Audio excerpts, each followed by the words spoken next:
Hello students, welcome to the class. तो student, हम पढ़ रहे थे क्वाड्रेटिक इक्वेशन एंड इनइक्वालिटीज के बारे में। ओके, तो हमने प्रीवियस लेक्चर में पढ़ा था लोकेशन ऑफ रूट्स के बारे में। तो स्टूडेंट, आज के लेक्चर में हम क्या क्या पढ़ने वाले हैं, सबसे पहले हम आपको वो बता देते हैं। तो ये क्वाड्रेटिक इक्वेशन एंड इनइक्वालिटीज का जो थ्योरी है, थ्योरी पार्ट 3 है।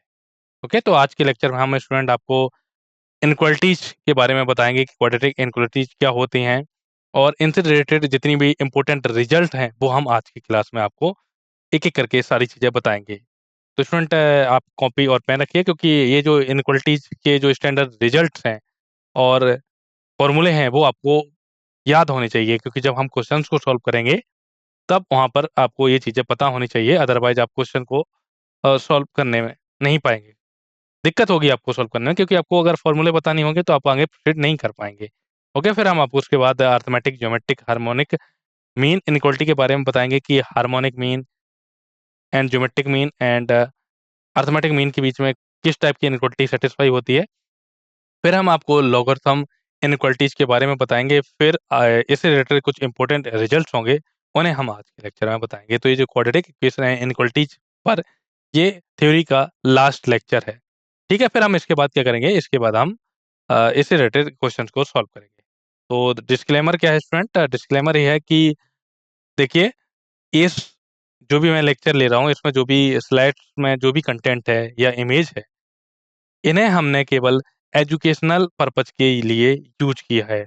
अगर आपको लगता है कि ये कंटेंट आपका है या आपकी किसी कोई भी बुक आपने जो पब्लिश की उसका है या आपके द्वारा क्रिएट किया गया है, तो हम उसके लिए आपको थैंक यू करते हैं। और अगर आपको कोई इशू है इससे रिलेटेड, जो मैं आपका कंटेंट यूज कर रहा हूँ या इमेज यूज कर रहा हूँ, तो आप हमें sathi@iitk.ac.in पर हमसे संपर्क कर सकते हैं। हम उस इमेज या कंटेंट को रिमूव कर। ओके, तो चलिए, जो हमारा मेन कॉन्सेप्ट है क्वाड्रेटिक इनइक्वालिटीज, उसे समझते हैं। ओके, तो सबसे पहले बात करेंगे इनइक्वालिटीज के बारे में। तो इनइक्वालिटीज का मतलब समझेंगे कि इनइक्वालिटीज होती क्या है। ओके, तो let a and b be two real numbers. तो मान लेंगे कि हमारे पास ए एंड बी, आपके पास कोई दो रियल नंबर्स हैं। If a minus b is negative, we say that a is less than b. तो अगर आपके पास ए एंड बी दो रियल नंबर्स हैं, यदि ए माइनस बी अगर निगेटिव है तो हम कहेंगे कि ए क्या है, बी से कम है, अर्थात a is less than b. A is less than B.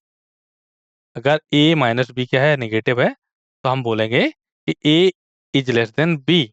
और यदि ए माइनस बी पॉजिटिव है तो हम बोलेंगे ए बी से बड़ा है, अर्थात ए ग्रेटर देन बी।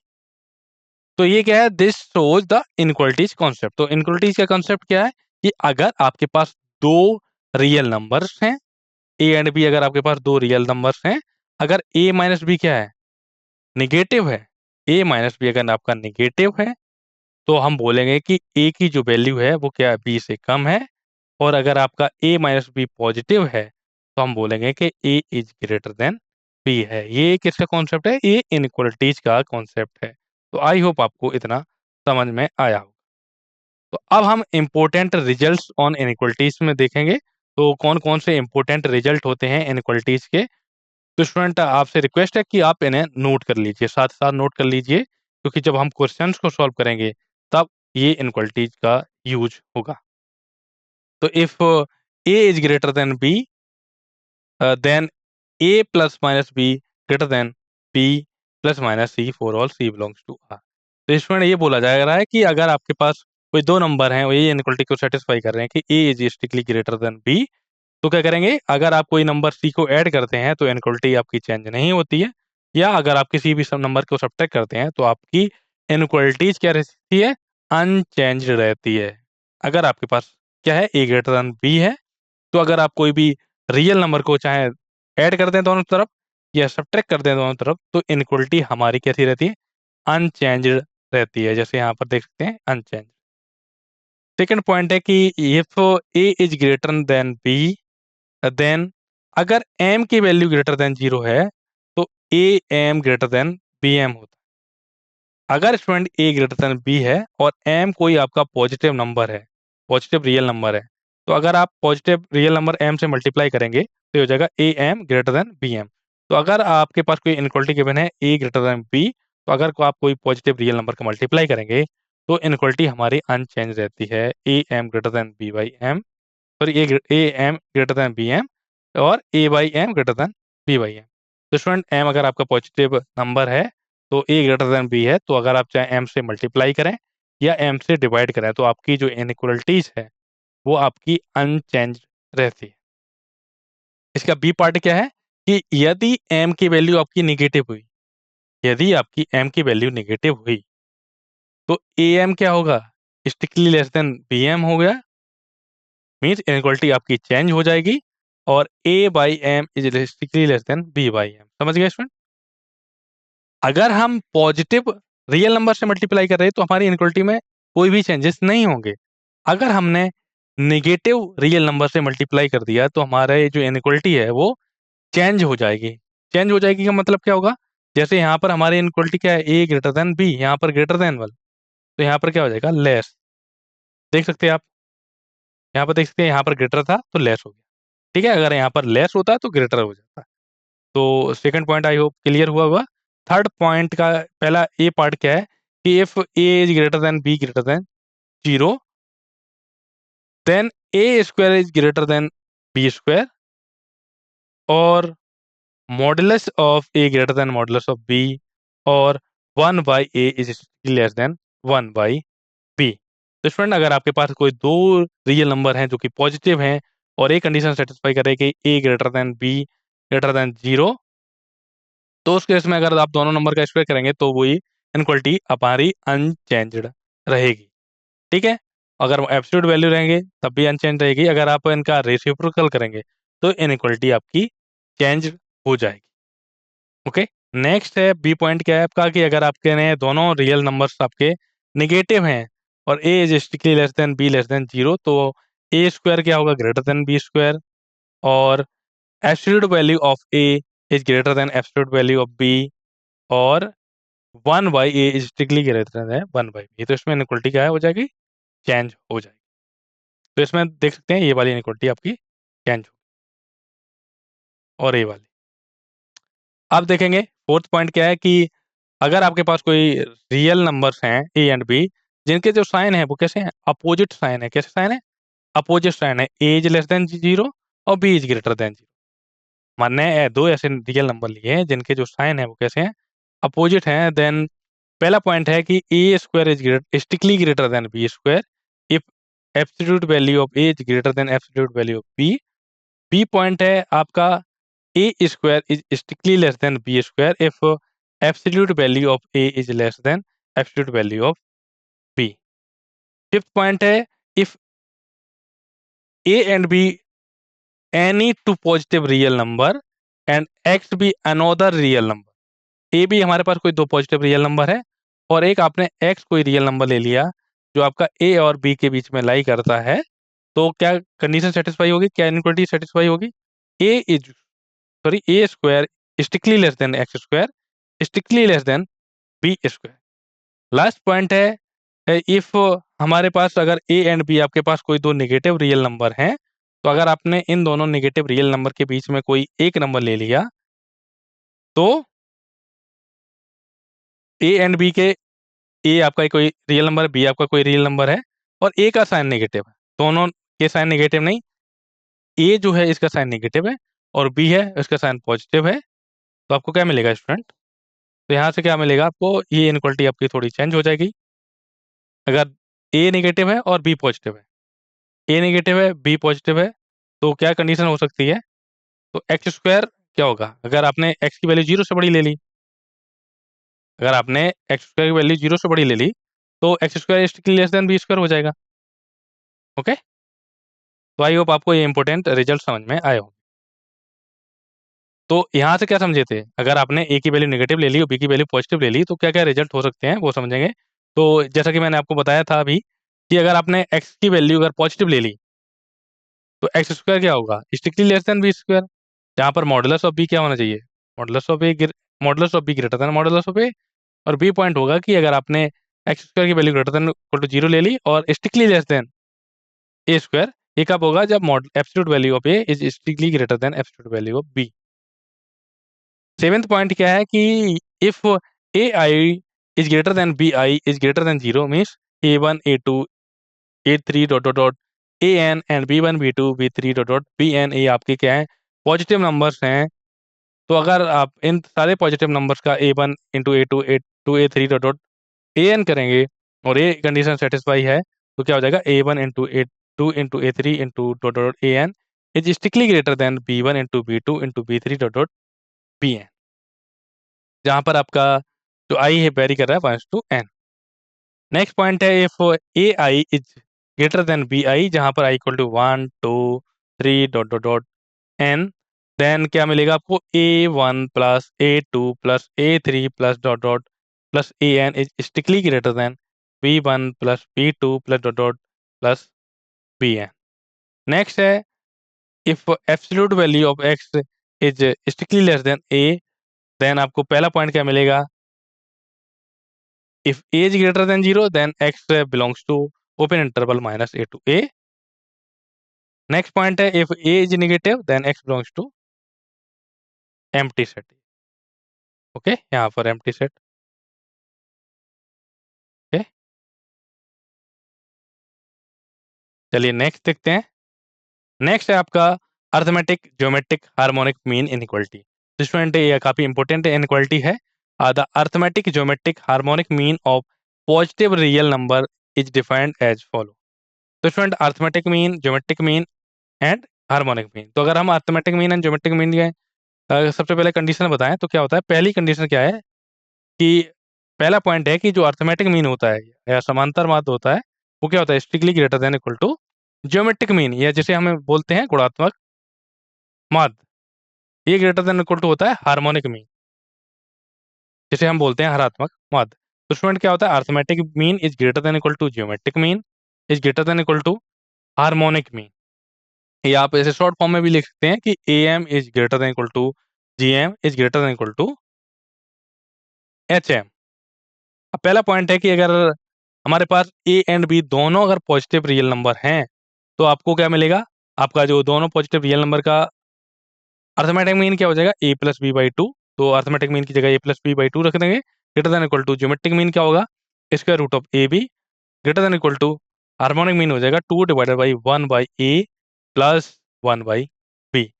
ध्यान देना, ध्यान रखना स्टूडेंट, ये जो हमारे रियल नंबर हैं ये कैसे होने चाहिए? पॉजिटिव रियल नंबर होने चाहिए, तभी ये इनक्वलिटी सेटिस्फाई करे। अगर आपके मन में अब डाउट आ सकता है कि अगर हमने दोनों नेगेटिव ले लिए, तो दोनों नेगेटिव ले लिए तब भी आप इस इनक्वलिटी को ऐसे सेटिस्फाई नहीं कर पाएंगे। पॉजिटिव होने चाहिए, क्योंकि अगर आपने अल्टरनेटिव ले लिए तो अल्टरनेटिव लेंगे, तो अगर आपने एक पॉजिटिव ले लिया दूसरा नेगेटिव ले लिया तो ए इंटू बी करेंगे तो नेगेटिव आ जाएगा। तो नेगेटिव नंबर का आप स्क्वायर रूट लेंगे तो आपको क्या मिलेगा? कॉम्प्लेक्स आ जाएगा। बट हम तो रियल नंबर्स पे बात कर रहे हैं, तो हमें ध्यान रखना होगा कि जो हमारे नंबर्स हैं, arithmetic geometric and harmonic mean की जो इनइक्वालिटी है वो हम तभी सेटिस्फाई कर सकते हैं, वो तभी सेटिस्फाई होगी जब हमारे जो नंबर्स हैं वो कैसे होने चाहिए? पॉजिटिव रियल नंबर होने चाहिए। नेक्स्ट पॉइंट है कि if a i is greater than zero where i equal to 1 2 3 dot n, then आपकी जो arithmetic mean, geometric mean and harmonic mean में क्या रिलेशन हो जाएगा? तो आपके पास a one a two dot dot a n, आपके पास total n positive real numbers हैं, तो इनके पॉजिटिव एन रियल नंबर्स का अर्थमेटिक मीन क्या होता है? A one plus a two plus dot dot plus a n divided by n greater than equal to. और अगर आपके पास एन पॉजिटिव रियल नंबर्स हैं, उनका ज्योमेट्रिक मीन होता है सारे नंबर्स का product a one into a two into a three dot dot into a n whole power 1/n is strictly greater than equal to, ये हो जाएगा n divided by 1/a1 plus 1/a2 plus dot dot dot plus 1/an। तो student ये हो गया आपका arithmetic geometric harmonic mean inequality के बीच में रिलेशन। ये इनइक्वालिटी है, ये काफ़ी इंपॉर्टेंट इनइक्वालिटी है, क्योंकि जब हम क्वेश्चन सॉल्व करेंगे तो उसमें आपको यही बोला जाएगा कि आपको एक क्वेश्चन में मिक्स दिया जाएगा कि अर्थमेटिक ज्योमेट्रिक, और आपको वहाँ पर इनइक्वालिटी का यूज करके सॉल्यूशन करना होगा। तो जब हम क्वेश्चन करेंगे वहाँ पे आपको बता देंगे, ठीक है? आप इसे नोट कर लीजिए। अब हम लॉगरिथम इनइक्वालिटी के बारे में जानेंगे। तो if a is a positive real number other than 1, means हमारे पास कोई ए, आपके पास कोई रियल नंबर है, पॉजिटिव रियल नंबर है जिसकी वैल्यू a के बराबर नहीं है। Then x is called the logarithm of m to the base a, that is log m base a। ठीक है, तो अगर आपके पास कोई स्टूडेंट है, कोई आपके पास कोई रियल नंबर है, पॉजिटिव रियल नंबर है जिसकी वैल्यू 1 नहीं है, और इस टाइप से लिखा जाए कि a की power x equal to m, तो हम बोलेंगे, क्या बोलेंगे, x को हम बोलेंगे x is called logarithm of m to the base a। इसको इस टाइप से लिखेंगे। इसको क्या पढ़ेंगे इसमें, इसको हम पढ़ेंगे, अगर आपको यहाँ कहीं ऐसा लिखा मिले a की power x equal to m, जहां पर a आपका क्या है, पॉजिटिव रियल नंबर, और a की वैल्यू 1 के बराबर 1 के बराबर नहीं है, तो हम इसे क्या बोलेंगे, x को क्या बोलेंगे, x को क्या बोलेंगे, x को बोलेंगे logarithm of m to the base a, जिसे आप इस टाइप से लिखेंगे। इसे क्या पढ़ेंगे इसमें, logarithm of m to base a। m हमेशा कैसा होना चाहिए, पॉजिटिव होना चाहिए। कैसा होना चाहिए, m हमेशा आपका पॉजिटिव होगा। अब आपके मन में डाउट आएगा कि अगर m की वैल्यू नेगेटिव आ गई तो इसका मतलब क्या होगा।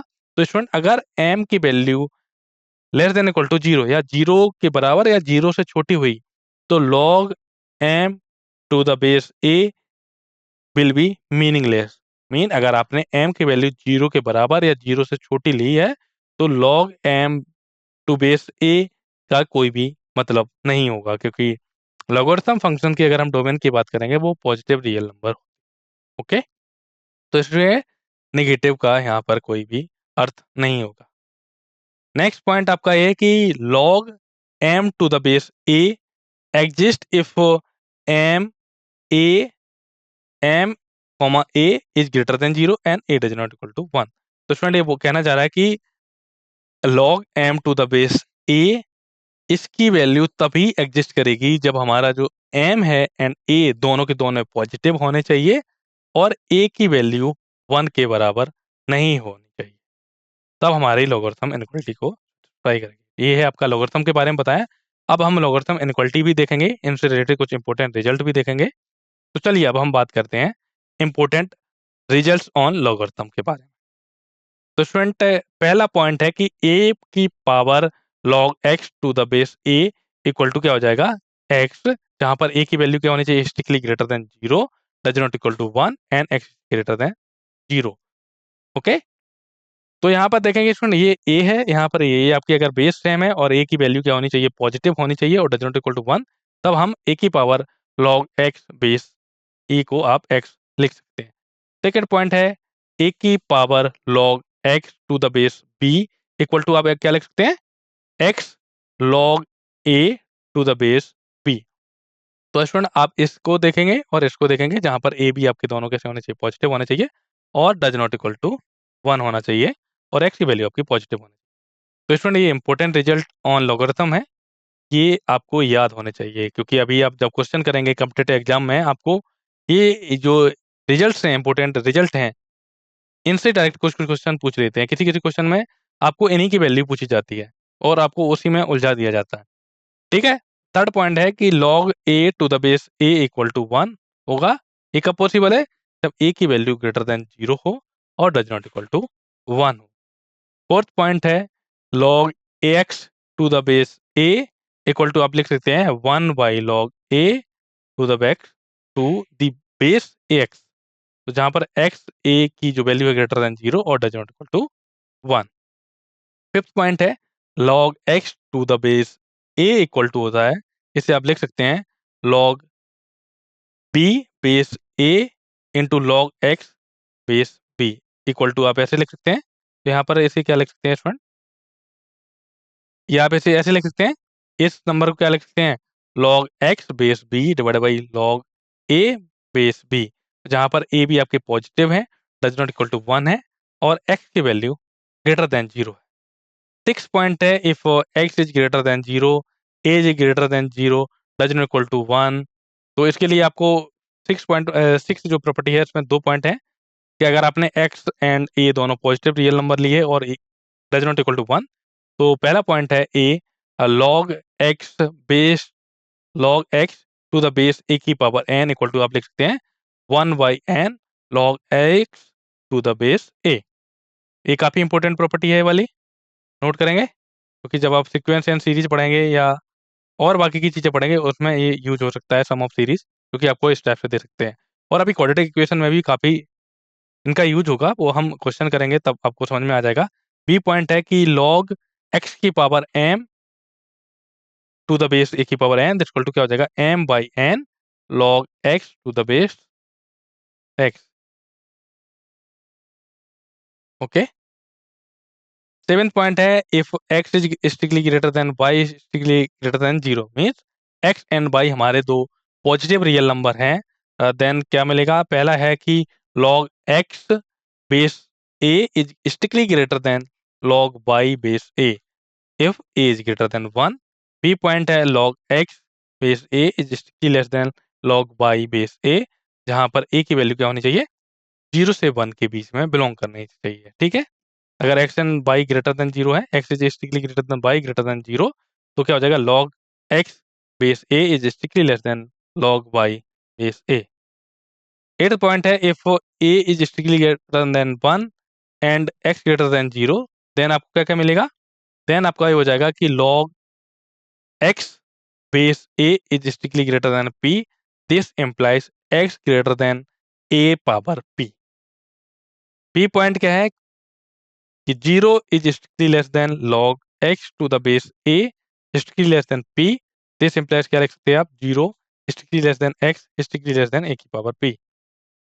9th पॉइंट है ये आपका कि if a belongs to open interval 0 to 1, then पहला पॉइंट है आपका a log x to the base a is strictly greater than p, this implies 0 is strictly less than x is strictly less than a power p। p point क्या है कि if 0 is strictly less than log x to the base a is strictly less than p, this implies a की power p is strictly less than x is strictly less than 1। तो student ये थे कुछ important result on logarithm. तो I hope आपने note down किए होंगे, तो मैं आपसे रिक्वेस्ट करता हूँ कि इन्हें आप याद कर लीजिए, क्योंकि जब हम क्वाड्रेटिक इक्वेशन एंड इनइक्वालिटी से related practice problem and competitive exam में आए हुए क्वेश्चन को सॉल्व करेंगे, तब ये आपको इनइक्वालिटीज एंड इम्पोर्टेंट जो रिजल्ट्स हैं वो आपको पता होना चाहिए। तो स्टूडेंट, अगर हम आपको क्विक रिकॉल करें कि आज की क्लास में हमने क्या क्या सीखा, तो सबसे पहले हमने बात करी थी इनइक्वालिटी के बारे में, कि जैसे अगर हमारे पास दो रियल नंबर ले लिए ए एंड बी, जो कि रियल नंबर्स हैं, अगर ए माइनस बी अगर आपका बोला जाए कि निगेटिव है, तो इसका मतलब क्या है, ए क्या है, ए माइनस बी क्या है, निगेटिव, तो ए माइनस बी क्या है, इसका मतलब क्या है, ए जो है वो बी से कम है।